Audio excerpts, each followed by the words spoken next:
Eins. Happy New Kassettenschmerz. Well, Yay. let me check this out. Chicky Wicky. Ich habe extra gewartet, bis wir live sind, damit ich dieses köstliche grüne Hitschi schmatzend verzehren kann. Ja, und damit jetzt schon mal natürlich, ganz viele Leute ausschalten. und natürlich hat er jetzt wieder einen anderen gestartet. Boah, ist das behindert. Okay. Aber immerhin, Sie sehen, es ist ein Livestream. Ich muss jetzt hier live, während der Kani euch alle begrüßt, hier noch alles bearbeiten.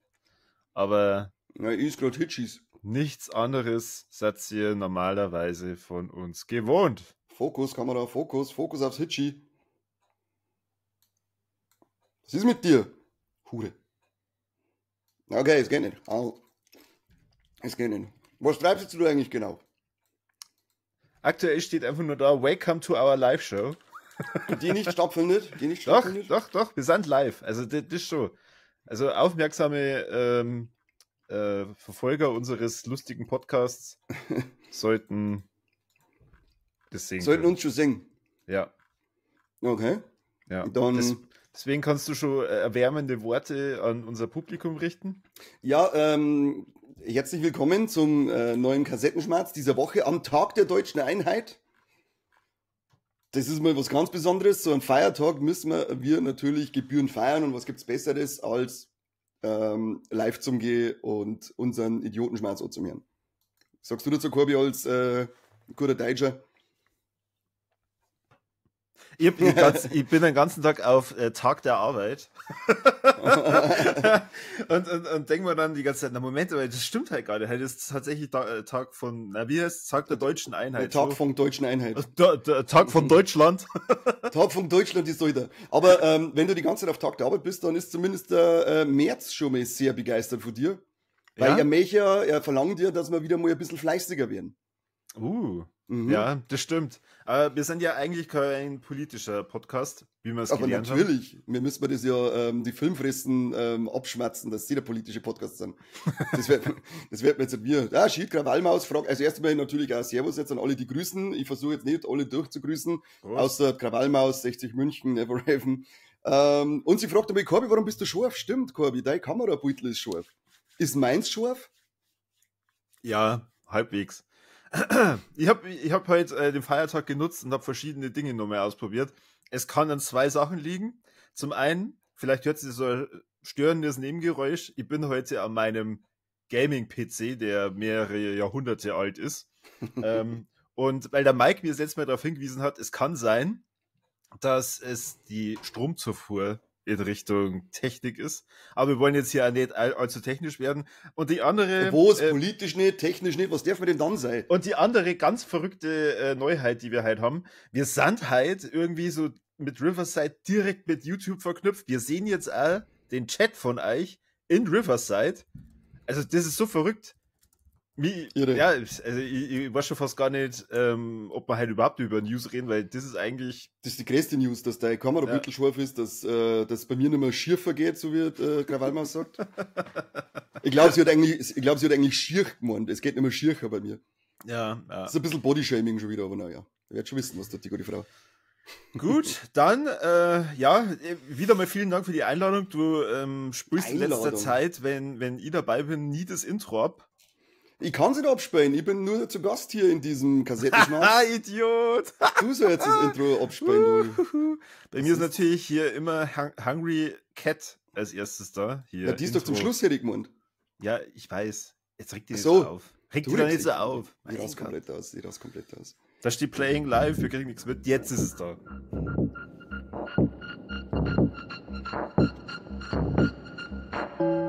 Hier ist der beste bayerische Podcast der Welt mit den Kassettenthemen.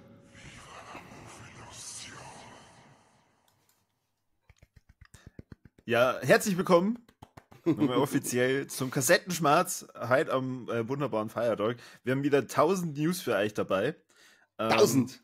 1000. 1000. Übrigens, gerade weil wir das Intro abgespielt haben, alle von euch sollten schauen, dass sie entweder ins Fright Nights kommen oder spätestens im Hardline vor Ort sind. Da gibt es nämlich wieder ein neues Intro, ein speziell für Festivals gedrehtes Intro. Mhm. Oh, ist das schon fertig? Es wird nach dieser Folge hier fertig gemacht. Ich habe heute unsere Musik nochmal angepasst gekriegt und es soll dann heute fertig werden. Okay. Ja, also schaut's. Fright Nights in Pasching bei die Ösis oder Hardline in Regensburg bei die Pfeizer Biffin. Da freuen wir uns alle schon drauf. Hardline hat er jetzt erst vor kurzem die Termine angekündigt. Ja. Bin schon wieder... Ja, ich weiß. Es ist Gott sei Dank wieder Mitte April. Das haben wir irgendwie schon im Urin gehabt. Deswegen haben wir das auch alle natürlich schon mit Urlaubstagen versehen. Gell, Kani?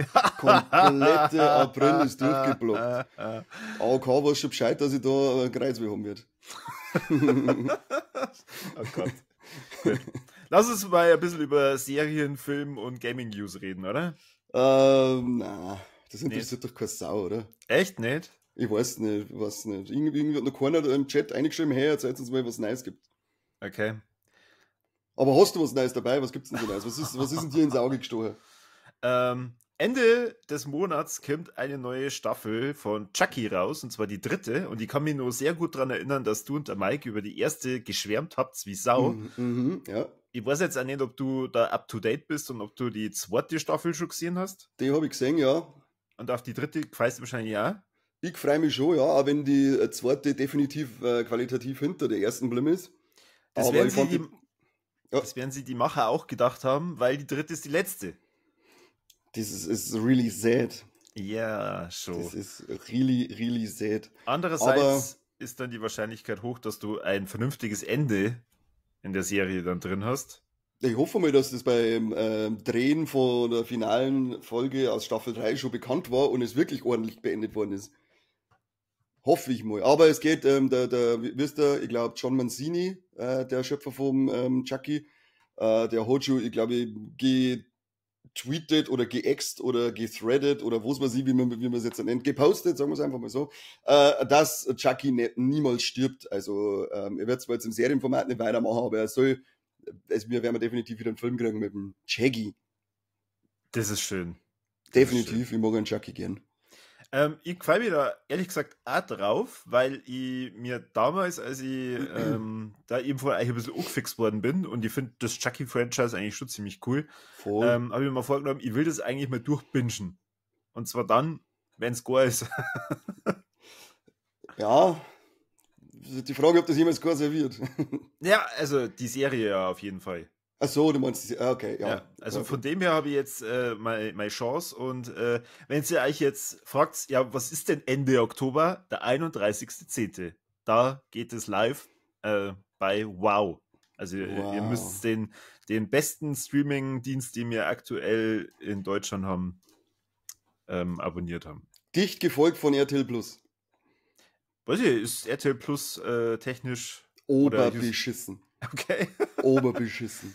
Erstens mal, habe ich glaube ich letzte Woche schon mit deine Werbungen, du kannst ja nur im teuersten Abo eine werbefreie Streaming-Plattform genießen und dann ist ja vorher Werbung, dann ist in der Mitte nochmal eine Werbung bei 20 Minuten Sendungen und dann hängt es oft einmal auf nach der Werbung, läuft einfach nicht weiter, da musst du wieder extra auf Play drücken, es fängt von vorne an, also das ist, ja, RTL Plus ist auf dem Stand von, keine Ahnung, Videorekorder.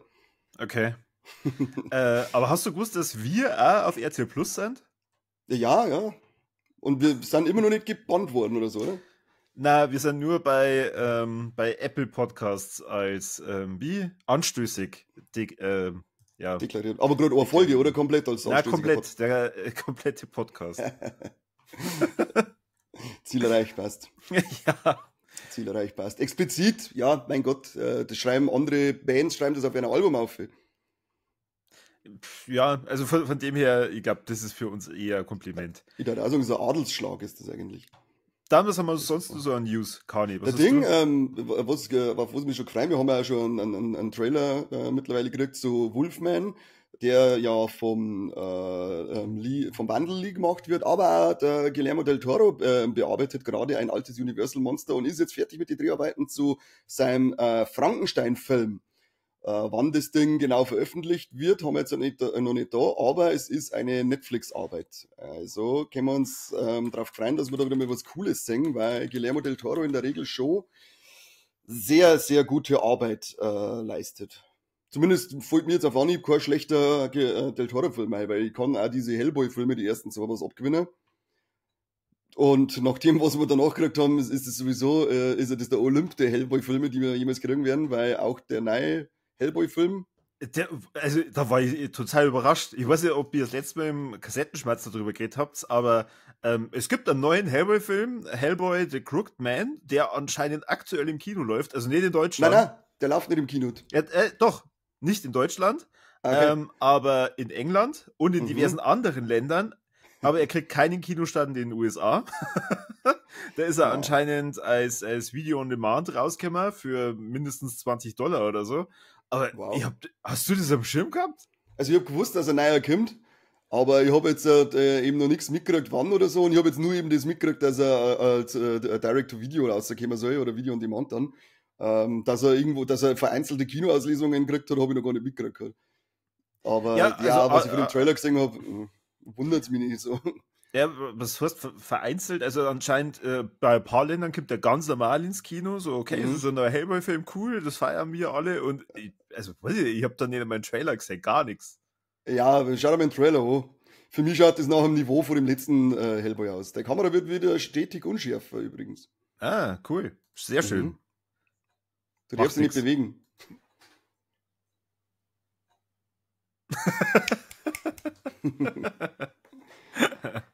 Der Philipp ist jetzt auch da. Wo's arbeiten am Tag der Deutschen Einheit arbeitest du? Was ist los mit dir? Ich hab doch gesagt, Tag der Arbeit. Also für mich ist das Tag der Arbeit. Schon. Ja, wie gesagt, mir jetzt gefällt das. Der ist schon richtig. Der Tom ist da. Tom habe ich noch nie gesehen bei uns. Aber der Tom. Servus, Christi. Servus. Dann Scream 7. Und gleich mal das White Power Zeichen als Emoji reingehauen. Mike gefällt das. Scream 7 haben wir auch schon einen Starttermin. Hast du das gewusst? Geht auch was vor, ja, ich habe schon was gehört. Nächstes Jahr irgendwann. Na, anscheinend geplant für den 27. Februar 2026. Ach, gleich so weit ausgewandert. Ja. Und Courtney Cox, die hadert nur so ein bisschen. Wie heißt die Filmrolle gleich wieder? Die Reporterin Gail Weathers. Puh. Ach, sie ist eine Reporterin. Ja, da hat es zumindest noch dann 1,5 Jahre Zeit, dass das Gesicht entweder so abheilt, dass sie wieder Mimik hat, oder dass man es weiter versteinert. Also, ich weiß nicht, wie das bei den anderen Scream-Teilen waren, also 1 bis 4. Sind da auch immer wieder Leute dann gestorben, die dann trotzdem wiedergekommen sind? Sie ist ja noch nie gestorben. Ja, naja. Nein. Gail Weather hat immer überlebt. Nein, gut, ich meine jetzt aber tatsächlich, die haben jetzt in dem letzten Film auch sehr viele angeblich sterben lassen und dann in dem Film wieder aufgeklärt. Ach so, meinst du? Ja, das kann schon mal, es hat, glaube ich, ist schon mal vorgekommen, dass da noch einer ausgetragen wird, der noch gelebt hat oder so. Aha. Ein bisschen lächerlich ist das schon, oder? Ja, muss ja nicht jeder über gleich sterben. Ja. Der Tom behauptet, ich habe es letztes Mal auch schon gesagt, dass ich noch nie gesehen habe. Gesehen habe ich den noch nie. Also aber ein schlechtes Kurzzeitgedächtnis. Ich werde wahrscheinlich in einer halben Stunde auch noch mal sagen, hey, der Tom ist ja, den habe ich noch nie gesehen. Er bringt ja ganz oft gern News, die schon uralt sind. Halt dein Maul. Du bist uralt. Hast du gewusst, dass bei Chucky jetzt zweite Staffel rauskommt? Was? Ich hab von der ersten noch gar nichts gehört. Falls ihr es an Halloween noch nicht wisst, was da ist, es wird auf alle Fälle zu American Horror Stories, diese kleine Spin-off-Serie zu American Horror Story, ein 5 Episoden Huluween, wie es in Amerika heißt, Event geben. Bei uns ist ja Hulu einfach in Disney Plus integriert. Startet ab 15. Oktober. Also wenn es nicht kostümiert zum Saufen geht, dann erst einmal Shame on You. Du hast Deutschland und Halloween. Und dann kannst du dich aber zumindest mit einer Horrorserie, einer 5-teiligen, beschäftigen. Sehr schön. Hast du American Nein, Horror Story nein. oder Stories irgendwas gesehen? Ich habe aber noch nie was Schlechtes drüber gehört, also von dem her ist es eigentlich bei mir auf der To-Do-Liste. Ja, sie haben eine sehr schwankende Qualität, muss ich sagen. Okay. American Horror Story fand ich die ersten 2 Staffeln, die fand ich obergeil. Und die dritte auch noch fast durchgehen. Und dann, finde ich, sind die immer so bis zur Hälfte voll geil und dann flaut es aber voll ab. Das ist irgendwie oft einmal so zum Beispiel, also am krassesten ist mir aufgefallen bei Freak Show, das glaube ich war die 4. Da hast du gemeint, die Staffel ist jetzt eigentlich gar in der Mitte. Okay. Und plätschert dann so weiter dahin. Und das hat American Horror Story irgendwie fast durchgehend. Also ich mag's zwar an sich, schaue es mir gerne an, aber es hat irgendwie ein bisschen so eine ziemliche Up and Down selber. Und die Horror Stories, das sind dann immer einzelne Folgen, keine zusammenhängende Geschichte pro Staffel, sondern einzelne Folgen. Und da ist es genauso, die eine gute Folgen, schlechte Folgen dabei. Aber im Großen und Ganzen machst du nichts falsch mit der American Horror Story. Nicht umsonst ist er vom Ryan Murphy Show angekündigt worden, dass Staffel 13 sehr früh kommen wird, früher als man denkt. Er hat noch kein Datum dazu gesagt, aber es ist wieder der Evan Peters dabei und die Sarah Paulson. Und die zwei sind ja so gefühlt Stammgäste aus American Horror Story. Geht es so leicht in die Richtung Supernatural? Na, gar nicht. Das ist eine Anthologieserie, du hast in jeder Staffel was Eigenes behandelt. Okay. Wow, aber das ist ja echt beeindruckend mit der 13. Staffel. Ja, also, wie gesagt, an sich ist es ja wirklich gut und da jetzt mit coole Themen mit drin. Wie gesagt, du hast da Hexenzirkel, Irrenhaus, Geisterhaus, und so ein Zirkus mit so einer Freakshow drinnen, ein Serienkiller in der schwulen Szene aus die 80er, direkt einmal 80er Slasher Camp und so. Also hat jetzt mal geile Themen mit drinnen, aber leider nicht immer durchgehend bei Laune haltend. Okay. Ja, irre. Also, ich habe auf jeden Fall schon Bock, dass ich da mal reinschaue. Ist es da komplett wahrscheinlich bei Disney drauf? Müsste komplett drin sein, ja. Ich glaube, ich habe die 12. noch gar nicht ganz gesehen. Aber ich weiß ja schon, wo du und ich auf jeden Fall mal reinlunzen werden. Und zwar in Yakuza Like a Dragon. Yakuza Like a Dragon? Ah, ja. Mhm. Mein Gott, sie fix. Ja, das werde ich mal schon schauen, weil das ist weniger Arbeit als die ganze Spielreihe nachzuholen. Genau, basiert nämlich auf der Yakuza-Videospielreihe, wo es ja um, glaube ich, einen Ex-Yakuza geht, der ja dann vor allem dafür bekannt ist, dass er zwar schon sehr brutal, aber sehr, sehr ehrenhaft ist.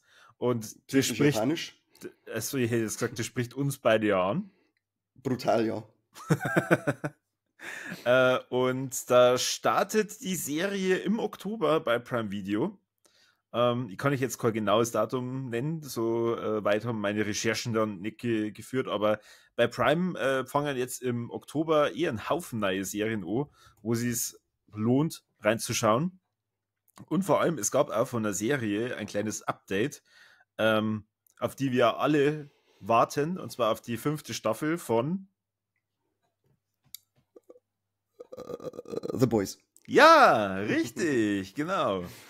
Das Update ist jetzt wenig überraschend, ist ein Hauch spoilerhaft, aber wir wissen nicht genau, wen es trifft. Also es wird anscheinend sehr viele blutige und dramatische Tode geben.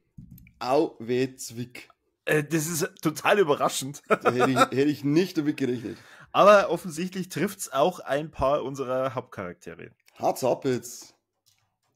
Ja, gut. Es gibt aber auch eine Casting-Neuigkeit, gell? So, ja. Wen hast du? Vielleicht hast du einen anderen? Nein, ich habe wahrscheinlich den gleichen. Ich habe aber den Namen mit Absicht nicht aufgeschrieben, weil ich ganz stark davon ausgehe, werden auch falsch aussprechen, dann werden sie alle darüber lustig machen. Nehme ich Abstand von dieser News.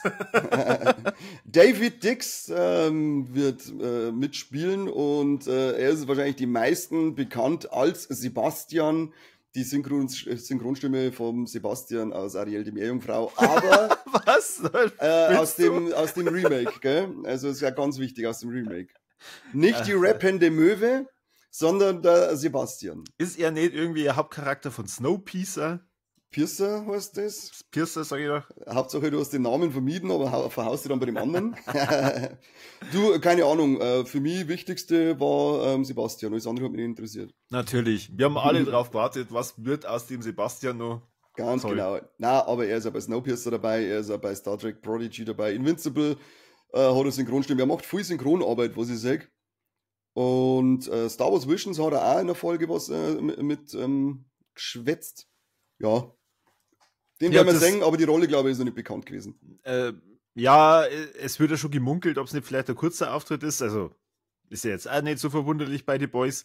Und sie sind aber auch schon am Spekulieren, weil es anscheinend doch ein relativ großer Cast mit Gewicht ist, dass der dann eventuell eine Spin-off-Serie kriegt. Ja, es ist sowieso ein Gespräch. Die wollen ja das The Boys-Universum noch ordentlich ausbauen. Ja.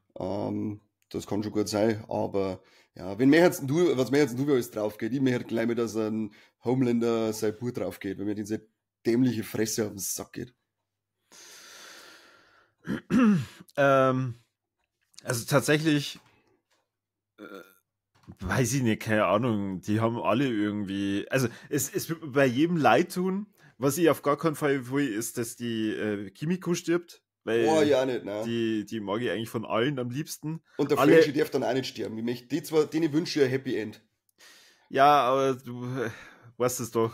Ja, mit es ist Happy nur mein Ends. Wunsch. Wir reden jetzt nur davon, was wir uns wünschen daten da. Ja. Starlight ist so ein Ding. Also ich muss sagen, ich folge jetzt seit der Staffel der guten Dame auf Instagram und finde Ja. die teilweise irgendwie komisch unsympathisch. Vollgas, ja. Geht mir genauso. Erstens mal schon, da mir wünschen, dass sie, wenn dann ihr Gesicht wieder zurückoperieren. Und zweitens, dass sie vielleicht aber ein bisschen weniger, ja, ist, ja. Okay, aber schön, dass es dir also geht. Also ich meine, Furchtbar. für alle, die sie sehr attraktiv finden, dann folgt sie auf jeden Fall auf Instagram, weil sie Und kann lasst keine, euch Downlasern vielleicht? sie kann keine normalen Fotos offensichtlich machen. Null. Und ja, Mei, was soll man sagen? Was Sei soll für man- sei, verreckt's Ross bleibt's high. Aber was glaubst du, denn, wer auf jeden Fall am Ende überlebt? Der Homelander. Und der unterwirft dann die ganze Erde. Ja, das wäre scheiß Ende. Schau, der Batman schreibt gerade, habe ich der ein scharfer Korbi. Ah, danke, du bist Was bestimmt der auch scharf. Batman son, what are you doing? Corby stuck. Eigentlich war Na. es geil sein, wenn sie es eiskalt durchziehen hatten, dass er einfach die komplette Welt unterwirft. Ich würde es krass finden, wenn der Butcher überlebt. Weil Ja, das eigentlich glaub ich aber, der möchte schon seit gefühlt der ersten Staffel eigentlich draufgehen. Ja, lass mich doch endlich sterben, so ungefähr. Ja, und naja. Aber das dauert noch ein bisschen, bis das dann uns beglücken wird. Ich hab 2026, oder? Kann Ja, das sein? ich wollte gerade sagen, ich habe auch irgendwas von 2026. Weil nächstes Jahr, glaube ich, kommt die zweite Staffel von Gen V und dann werden wir wahrscheinlich noch ein Jährchen warten müssen. Ja. Aber naja, da freuen wir uns drauf, die Zeit wissen wir sinnvoll zu nutzen, da ich sagen. Und wenn wir nur onanieren. Du hast ja zu mir gesagt, du wünschst da auf jeden Fall mehrere Spin-off-Serien mit The Deep, Mhm. weil es ja der Lieblingscharakter ist, hast du gesagt. Ja, der Dieb, der voll her. Aber da möchte ich nur, dass er zu Greenpeace oder zu Peter wechselt und in einer Tour versucht, Delfine zu retten. Und es geht immer genauso wie in Staffel 1, genau in dem gleichen Stil falsch. Die Folge ist immer anders, komplett. Und am Ende passiert das gleiche wie in der ersten Staffel. Ja. War ein guter Witz. Und dazwischen pumpst er über seine Octopussies. Schön, der nächste, der Sesselberger ist da. Er findet es auch respektvoll, dass du in HD da bist. Ihr müsst jetzt aufhören, das in den Chat zu schreiben. Ihr wisst nicht, wie es mir danach geht. Der Kani flippt aus. Wenn es halt nicht um Kani geht, dann ist das Ich überhaupt raste nicht cool. komplett aus. Ja, von mir wissen sie ja, dass ich scharf bin. Ja, ich bin. Ich bin so scharf. Ah. Hast du Ding angeschaut? Ich weiß, was du letzten Sommer getan hast. Na, Ah, okay. Auf alle Fälle für die Leute, die es gesehen haben. meine einzige Verbindung ist, als du leidend vor der Serienversion da gesessen Ja, bist, du gesagt die hast, schweigen wir tot. ich hasse die Serie, aber ich will es mal bis zum Schluss so schauen, ich muss Ich das hab's- durchziehen. Ich hab's durchgezogen. Und ich hab drei Vater unser gebetet, als es hieß, die Serie ist gecancelt. Dafür geht's aber weiter im Filmuniversum. Es kommt ein Reboot. Wahrscheinlich wird es auch so ein Legacy-Sequel werden, wie wir es jetzt schon Bombe gehabt haben. Und weil nämlich jetzt der Freddie Prinze Jr. in seiner, das Mikro-Account, in seiner alten Rolle als Ray Bronson bestätigt worden ist für diese Legacy-Sequel, Reboot. Nehmt es, wie es wollt, ist mir scheißegal. Für den neuen, ich weiß, was du letztes Mal getan hast, kommt Freddie Prinze Jr. zurück. Glaubst du, dass das ähnlich wie bei Scream, dass sie das wieder so cool aufleben lassen können? Ja, ich habe so das Gefühl, dass ich weiß, was du letztens Sommer getan hast, war ja sowieso immer so ein bisschen so im Schatten. Fick dich für das verlorene Herz. War ja immer so im Schatten von Scream. Drum, ich weiß nicht. Hey, werden meine Nachrichten überhaupt angezeigt? Ich habe nebenbei einen YouTube-Chat und mein Herz ist gar nicht da. Ich raste komplett aus. Ich habe am Kani ein Geheimnis noch nicht verraten. Message everyone steht da. Ja, schon. Pissbacke. Aber du bist als Gast eingeladen. Du bist jetzt dann als. Du bist kein Host. Du bist jetzt dann als Mitglied ausgeschieden von dem Podcast, du Schwein. Das werden jetzt ja aber nie mitbekommen, weil da gibt einfach nichts mehr raus. Jo, ich bezahle dann jemanden fürs Schneiden. Wir haben ja genug Kohle mit dem Podcast gemacht bisher. Was soll ich sagen? Ja, in meinen Augen muss das eigentlich so Slasher mit so einem Killer musst du eigentlich so ein bisschen machen wie Scream, dann funktioniert das, finde ich, am geilern.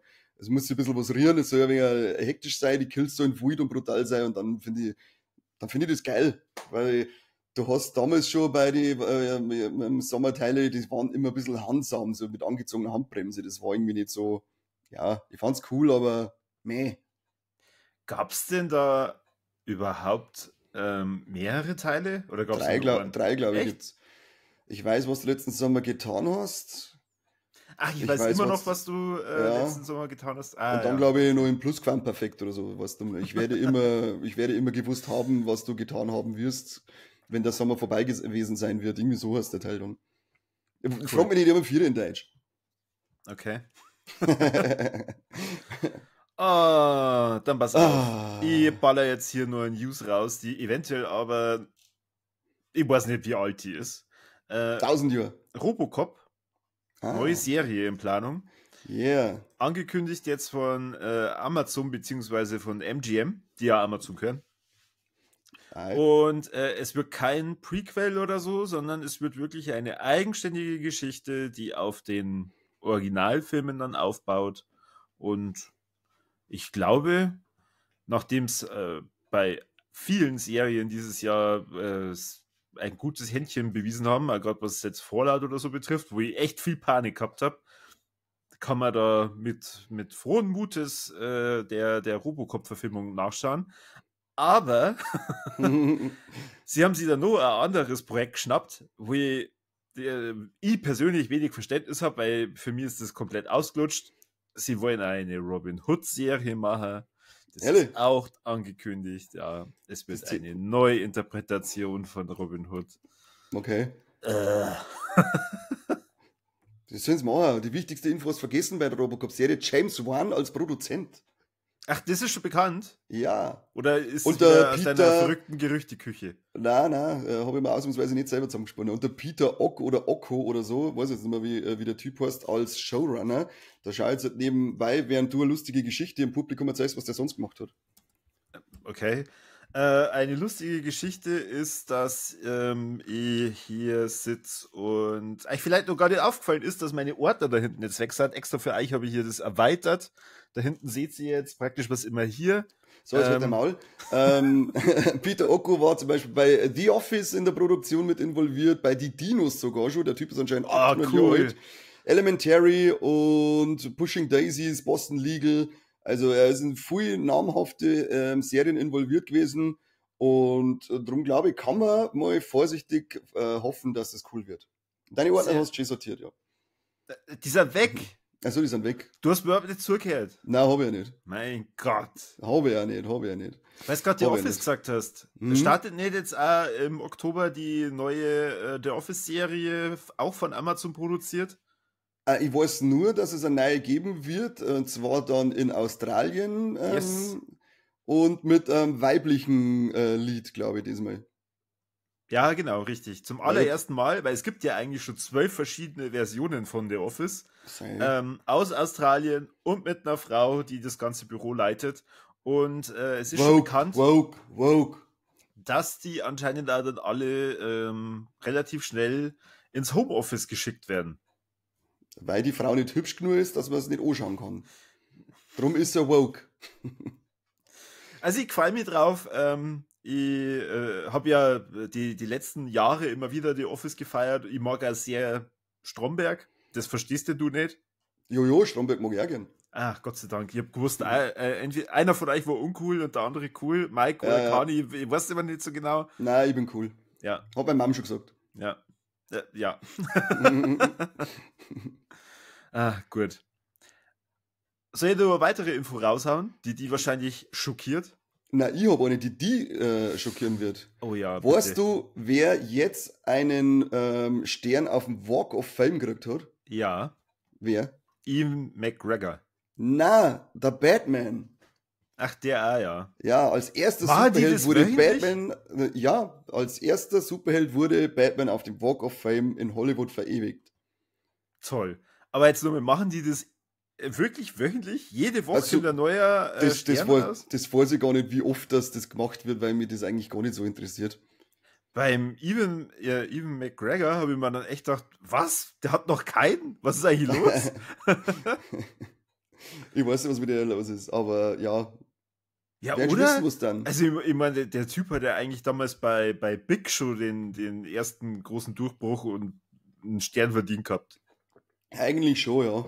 Big Fish, Aber oder? Was der? Big Fish, Oder heißt der ja, nur Big Fish. Ja. Der Fischelt Big irgendwie so. Der Fischl Big.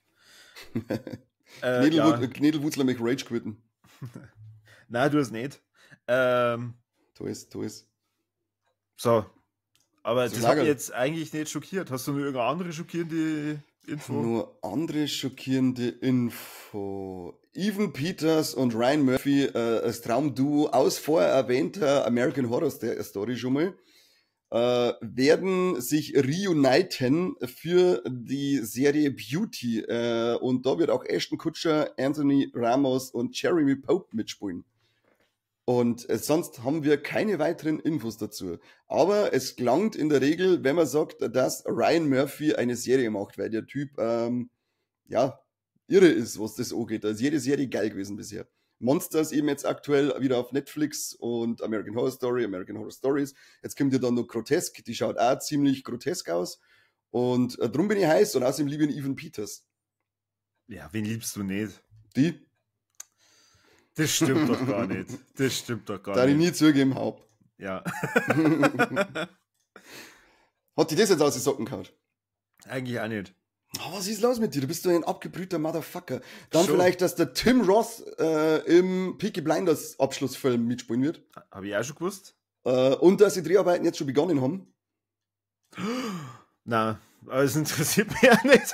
Was ist mit dir, du Motherfucker? Ich habe Peaky Blinders auch noch nicht gesehen. bist Aber du habe ich auch bisher nix, nur Alter. Gutes gehört, deswegen finde ich es sehr schön, dass die Leute da einen Film bekommen. Ja, dann verzeih du jetzt irgendwas. Ich mag nicht mehr. Ich spiele mit am Handy. Echt? Na, Ich weiß ja, du hast ja einen Lieblingsfilm von Mel Gibson, der über Jesus geht. ja, genau. Passion Christi. Genau. Hast du gewusst, dass der Mel Gibson aktuell auf Set-Scouting ist? Für Teil Für- 2 oder? Teil 2. Krampeln. Wo ist die Passion- News hier? Passion Christi 2. Jetzt Rache. erst recht wird rauskommen, die Rache.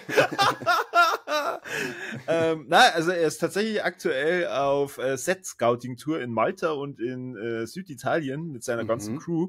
Und er hat dann gemeint, ja, entweder es wird Lethal Weapon oder Passion Christi 2. Er ist sich noch nicht ganz sicher, mit was er anfängt.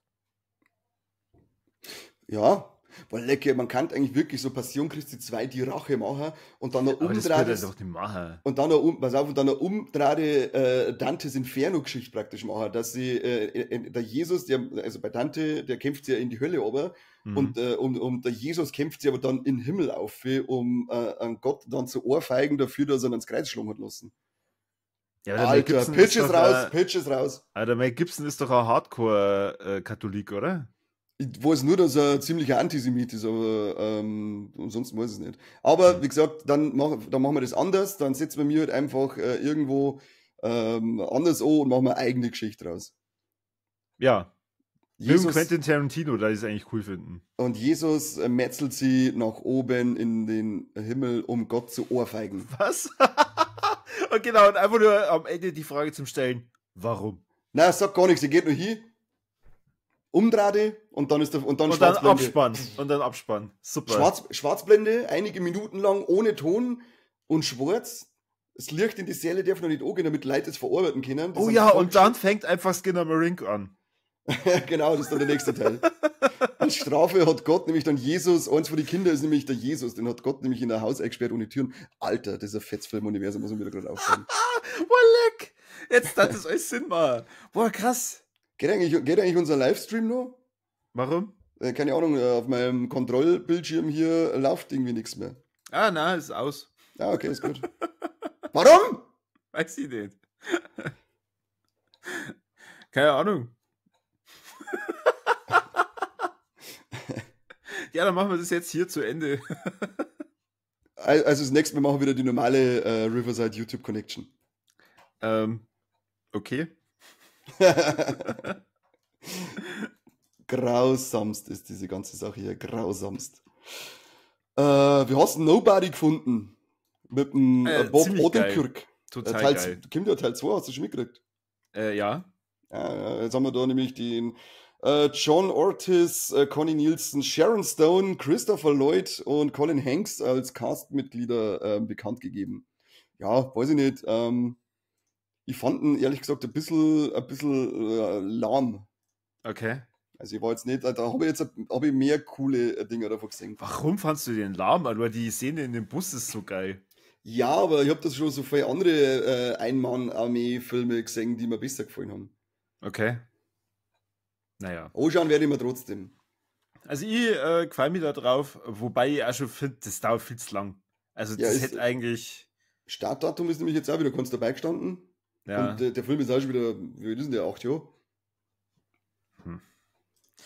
Genau, dann habe ich hier sonst noch ein paar Spieleverfilmungs-News, und zwar, dass anscheinend Blizzard Adaptionen zu StarCraft, Overwatch und Diablo in Arbeit hat. Also ich vermute jetzt mal Serien. Na, ich glaube HT, oder? Über Netflix, soweit ich das, weil da habe ich auch was mitgekriegt. Und ich glaube, dass Blizzard Netflix jetzt halt irgendwie verklagt oder umdreht. Ach so, Irgendwie so habe ich es wieder mitgekriegt. Da waren mehrere Dinge im Gespräch gewesen, aber irgendwie hat jetzt ich weiß nicht warum, aber irgendwie ist der Klage jetzt, glaube ich, im Laufe und darum sind jetzt erst mehr eingestampft. Ah, Zumindest auf dieser Plattform. Ob sie es woanders machen, weiß ich nicht. okay. Das ist ja übel. Ja, die werden sich schon einig werden, die geldigen Affen. Wobei man da das teilweise halt einen immer nicht richtig vorstellen kann, bei jetzt zum Beispiel StarCraft, was. Also, ja, klar, du kannst die Geschichte da verzeihen, aber eigentlich ist es das gleiche Problem wie bei Warcraft. Ich glaube, wenn du da selber nicht das tatsächlich mal gespielt hast, dann kommst du da ganz schlecht rein. Das ist am Ende die Aufgabe der Autoren, das einsteigerfreundlich zu gestalten. Ja. Weil Das das stimmt. ja, um das zu machen, das ist ja eine rein wirtschaftliche Entscheidung. Die wollen ja Geld verdienen, glaube ich.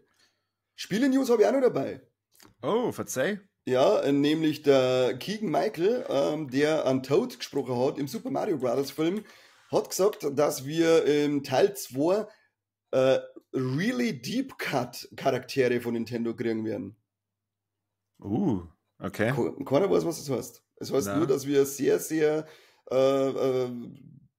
unbekannte Charaktere kriegen werden, aber man hat noch nicht einen kleinen Hinweis zumindest gekriegt, dass man sagt, okay, was zum Beispiel aus dem Spiel einer oder so.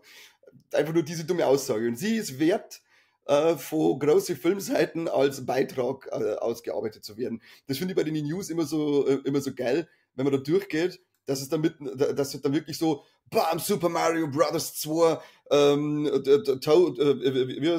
Toadsprecher enthüllt Geheimnis und bla, und dann klickst du drauf und dann denkst du, das sind so ganze Seiten nur mit diesem Satz, Ja, dass wir da- unbekannte Figuren kriegen. Da leben die davon. Ja, das ist so, eigentlich ist es so dumm. Gut, Und dass es schau mal- unser Format gibt, da müsst ihr nicht so viel lesen, wir haben es einfach nur kurz aus, es habt ihr vor halbe Stunde komplett Hollywood diese Woche verpackt.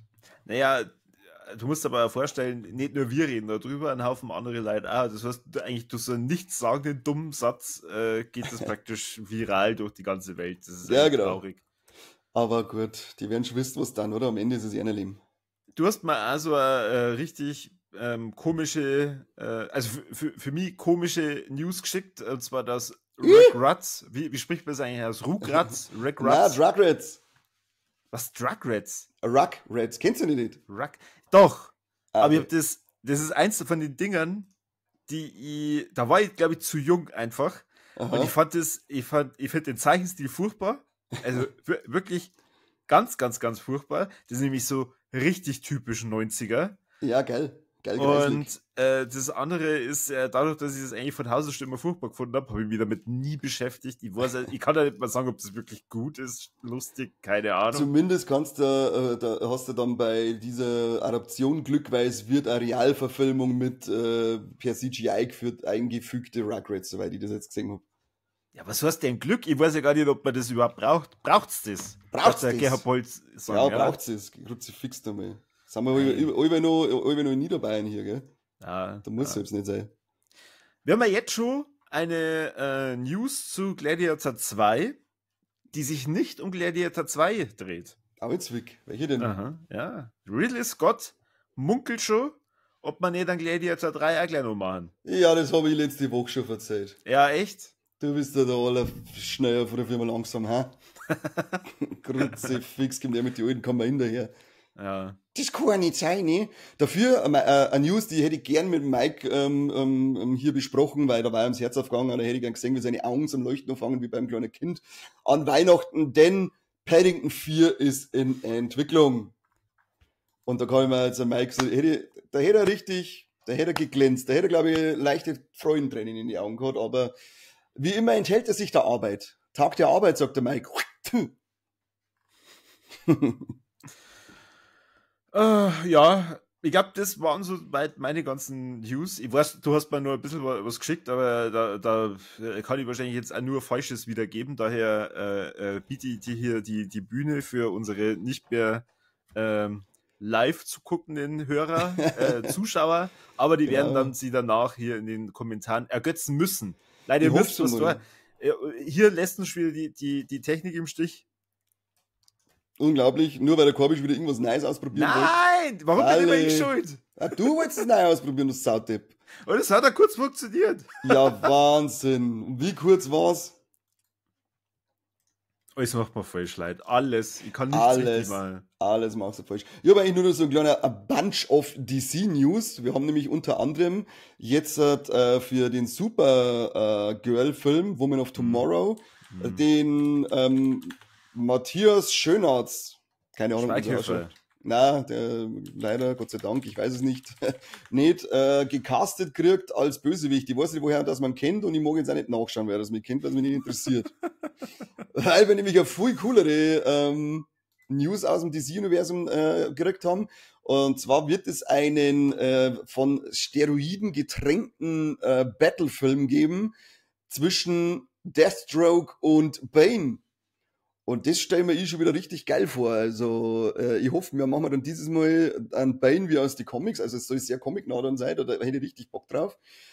Und es soll ja scheinbar auch Realverfilmung werden. Also, jetzt nicht gerade so ein Comic-Ding oder sonst irgendwas, sondern eine Realverfilmung von den beiden Bösewichters, die gegenseitig sich die Fresse polieren.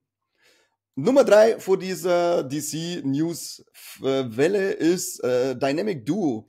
Das wird aber in diesem Fall dann so eine Mischung aus Animation, Puppen und CGI, in denen zwei Robins miteinander, also Dick Grayson und Jason Todd, auf Verbrecherjagd gehen. Mehr ist noch nicht bekannt dazu, stell mir, kann cool sein. Ich wollte dich gerade fragen, wie findest du das überhaupt? Ist das was, wo du sagst, da geht dein Herz auf? Also, also bei den 3 News jetzt finde ich die Bane-Geschichte, Bane und Deathstroke am cooleren, aber vorausgesetzt, Bane ist richtig geil aufblasen, wie in die Comics eben, also da möchte ich so ein richtiges Monster dann diesmal singen. Und das andere mit den Robins, das kann cool sein, wenn es düster, also wenn es halt wirklich in diesem Batman-Stil schön düster, dann kann das eine coole Geschichte werden, wie vielleicht der eine den anderen Robin ein bisschen trainiert und anzieht. Und ja, mit Supergirl, da habe ich irgendwie noch ich habe zwar Comics gelesen von Supergirl, die waren damals bei New 52 automatisch bei den Superman-Comics da hinten mit dran. Die finde ich cool, aber hat mir jetzt noch nicht so großartig was abgegeben, darum juckt mich der Film jetzt noch nicht so stark. Da müsste ich erst einmal was singen, damit er ein bisschen Emotion in mir auslösen kann. Und mit was singen meine ich? Stahlriemen. Steuerrehm. Hast du keine News mehr, oder? No, Senior. Na, Senior. Dann Kinostarts der Woche. Wir haben heute Donnerstag, also alles, was wir sagen, läuft ab heute. Und der wichtigste Start dieser Woche ist wahrscheinlich Corby. Joker. Achso, ich hätte jetzt irgendwann Power of Love. Echt? Ist das etwa Verfilmung über... Ich habe keine You- Ahnung. Ich habe einfach nur den Namen gelesen und wollte einen ganz schlechten Witz machen. Natürlich ist es Joker 2 von Lia Deux, läuft ab heute in den Kinos. Bin ich ultra gespannt jetzt, weil man liest ja wirklich, der hat eine riesige Range an Kritiken, jetzt von völliger Scheißtrick bis obergeil. Und da bin ich schon sehr gespannt. Da läuft noch der Animationsfilm, der wilde Roboter. Wird auch sehr gut bewertet und soll ein ganz schöner Film sein. Die anderen Filme sind wieder Cranko, Memory, Butchers, Rackhorn, Kenyo ist sie nicht, Architekton. Eigentlich sind, glaube ich, diese Woche überwiegend interessant nur diese 2 Filme. Supermarkt, Schlafes Bruder, Teil 2 von Schlaf, Unendlicher Raum. Ja, es sind wieder mal diese typischen Filme, die keiner kennt. Das Wichtigste haben wir gleich am Anfang gesagt, wenn ihr Hellboy The Crooked Man im Kino sehen wollt, dann macht's euch auf, fahrt nach England. Die haben erst vor kurzem Kinostart da drüben gehabt. Da ich auch sagen. Dann unsere Streaming-Charts. September 20 bis 26. Platz 1, Monsters. Entschuldigung. Und zwischen die Plätze einfach so eine Sekunde kurz wirken lassen, dass das Gehirn nachkommt. Die können so alles nachlesen. Platz 1. Platz 1, Monsters, The Lyle and Eric Menendez Story mit 2,7 Milliarden geschätzten Schauminuten. Kann ich verstehen. Ryan Murphy, wie ich vorher schon gesagt habe, ich habe die Serie auch geschaut. Wieder oberstark. Also sehr, sehr interessant. Und kommt da, glaube ich, nächste Woche ab Montag kommt noch ein Doku zu den 2 auf Netflix. Wer da mehr wissen möchte. Also genauso wie bei der ersten Staffel Dama haben wir auch hier die Serie und dann ein Doku dazu. Platz 2, The Perfect Couple, auch auf Netflix mit 916 Millionen Minuten. Sagt mir jetzt ehrlich gesagt nichts, muss ich sagen. Die Staffel 2 von Tulsa King, die Serie auf Paramount Plus mit dem Sylvester Stallone, habe ich bisher noch nicht angeschaut, mit 518 Millionen, zirkt mir nicht so wirklich.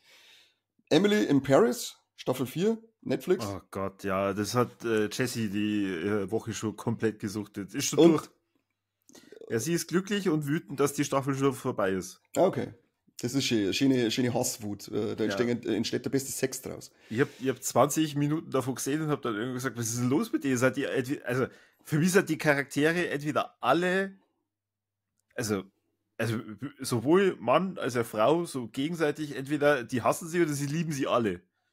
Also da gibt es keine richtige Sexualität, sondern es ist also so ein Barz. Ja, so wie es sein soll. Liebe für alle. Ja. Einfach riesige Gruppenschere und dann war die Welt zufrieden.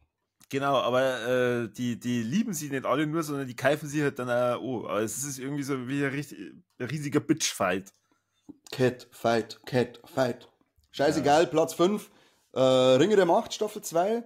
Hat sich stabil eingelaufen jetzt mit 400 Millionen Minuten. Hat er noch eine Steigerung um 15% gehabt. Ist ja nach Folge 1 und 2 oder nach die ersten 3 Folgen hat es gleich mal einen sauberen Drop gegeben von fast 50%, aber hat sie wieder ein bisschen eingefahren scheinbar.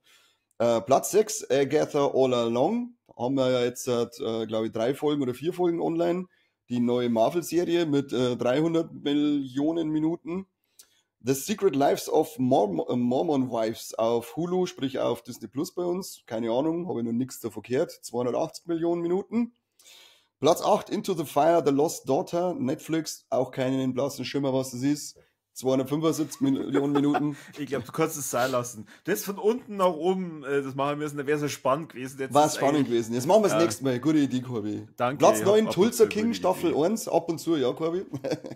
Platz 1, Tulsa King, Staffel 1. Aber das haben wir jetzt bei den Charts schon öfter gesehen. Sobald der zweite Staffel anläuft, ist ja die erste wahrscheinlich noch mal vertreten. Mit 260 Millionen und Platz 10, Bad Monkey auf Apple Plus TV mit 250 Millionen Minuten. So viele Minuten, ain't nobody got time for this, da die sagen.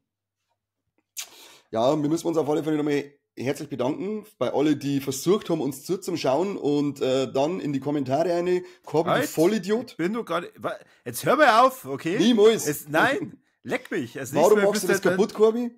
bist du das nächste Mal einfach rechtzeitig da und machst es selbst. Ich war eine Viertelstunde vorher da. Ja, dann machst du es nächstes Mal selber, Alter. Ist deine Show. Ich bin hier eigentlich nur der Gast. Ich will hier auch mit ruhigem Puls da sein. Deswegen, heute ist Feiertag, ich trinke hier gerade Bier, lass mich in Ruhe. Versuchen Schwarzenschwein. Du hast vorhin Agatha All Along, na, wie heißt es? Agatha All Along, ja. Sage ja. Du hast es ja bestimmt schon angeschaut. Die ersten 3 Folgen habe ich gesehen, ja. Die aktuellste ist die 4. noch nicht vor heute. Und? Wenn du Agatha in WandaVision schon Ming hast, dann wird dir die Serie wahrscheinlich auch Spaß machen. Ich finde, sie ist einfach eine coole Brezen. Kann aber noch nicht viel zu der Serie an sich sagen, weil du halt noch gar nicht weißt, wo das hinläuft. Aber es hat also die Figuren bisher, die machen Spaß, die finde ich cool, sie finde ich obercool. Und bin jetzt neugierig, wo uns dieser Hexenzirkel hinführen wird, diese Staffel, ja. Aber es ist doch wieder mega pissig, dass da jede Woche eine Folge rauskommt. Ja, wie ich schon oft gesagt habe, für mich ist das so ein zweischneidiges Schwert. Auf der einen Seite finde ich es geil, weil es Retro-Feelings auslöst, auf der anderen Seite kotzt es mich an, weil ich alles innerhalb von einem Tag sehen möchte. Ja. Ich bin da immer ein bisschen zwiegespalten bei der Sache. Vor allem, weil, glaube ich, alle Serien, die sie dann mittlerweile bei Marvel rausbringen, ja irgendwann so einen krassen Twister nochmal drin hat, wo es im Prinzip ja den ersten Teil von der Serie in die Tonne kloppen kannst.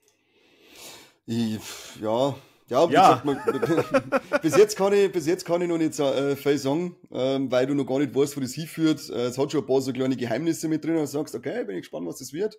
Was sie ja vorhat, du hörst ein bisschen was aus ihrer Vergangenheit, was du denkst, okay, das ist ziemlich krasser Scheiß. Bin ich gespannt, ob das wirklich so war. Also ich bin auf die Auflösungen von der ganzen Sache schon mal gespannt.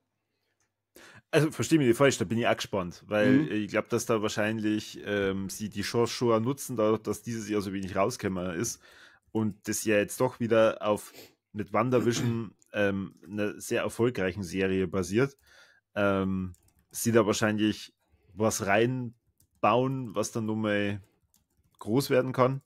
Aber du hörst mir eh nicht mehr zu. Doch, ja. Doch. Sie fliegen, groß einbauen in Eggesser.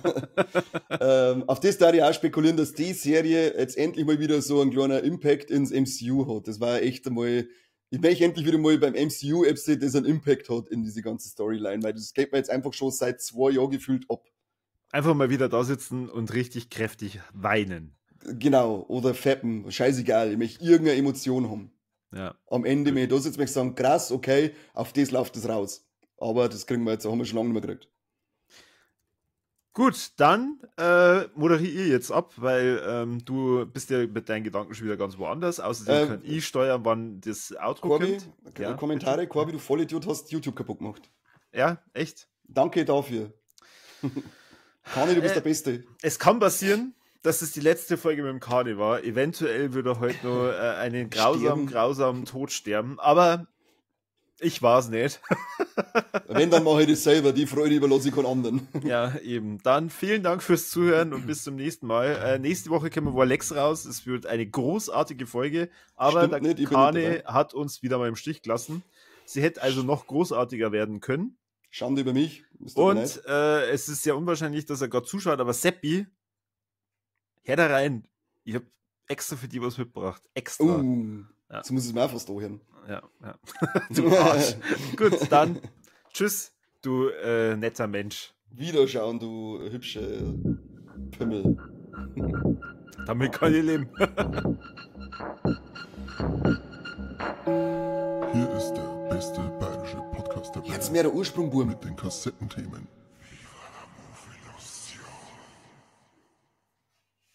Meischee. Sauberhaft. Sauberhaftigst. Tschüss.